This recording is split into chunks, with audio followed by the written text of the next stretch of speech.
Welcome to my buyer series of videos. I have found that most questions are very similar when it comes to the process of buying a home, what it's going to be like, even for my executive clients, my doctor lawyer clients. I don't buy and sell homes every single day, and so this video series is designed to give you as much information as possible and make the process as smooth as possible, right? Data gives people comfort, and that's what the whole point of these videos are. So, you want to buy a house. First step, are you a cash buyer? Great. We're going to need proof of funds. What does proof of funds look like? Proof of funds is either a letter from your private banker that you have funds sufficient to cover X amount of dollars of a purchase price towards a property. It needs to be dated within a reasonable time period. It can't be from 2 years ago because you could have spent the money. And usually like the last 30 days is best. Sometimes they can get as far out as 90 days and then we need to refresh them. If you are getting a loan, what does that look like? There are all different kinds of loans.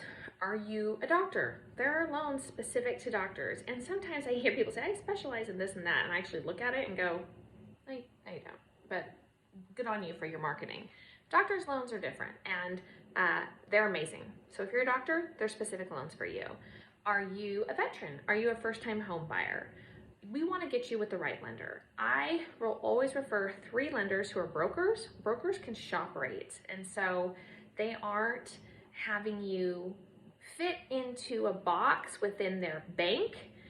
It gives you the ability to have a lot of context, right? To see the fees, how much is your loan going to cost? What rate are they offering you?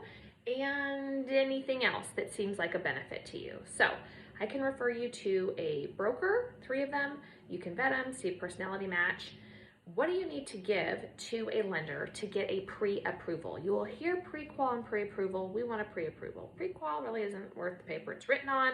It says, yeah, you qualify for this much money, but actually we didn't verify anything. We haven't looked at 2 years worth of tax returns, your W-2s from the previous year, maybe both years, bank statements from the last 2 months, run a credit report to see how much debt you have, so we can figure out as a lender how much you can actually qualify for.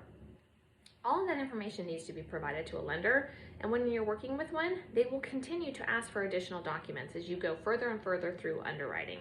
Initial underwriting is often automated, so they're looking at everything I just told you. Tax returns, W-2s, bank statements. Is there anything else? I think that might be everything, and running a credit report on you.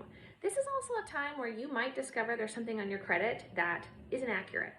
And it is a time where you're gonna work to get that removed and you're working with a lender, but it could take as much as 30 or 60 days. All of this you want done. You want a pre-approval in hand when you go shopping for multiple reasons. One, it takes longer to get these done than most people think. I have these lovely clients from out of town. Our credit's amazing. We don't have any debt.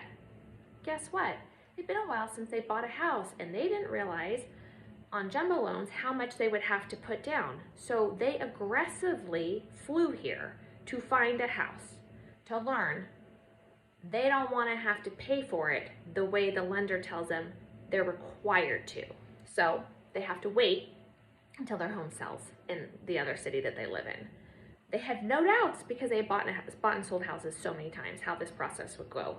And I made the mistake of believing them, where the reality was jumbo loans, there's different requirements. They didn't want to have to come out of pocket with so much cash. Fine. So pre-approval before you go shopping. It's a must. It's a must, unless you're cash. Then let's go shopping. Once you have your pre-approval in hand, it says how much you can spend. What are the next steps? We'll talk about that next.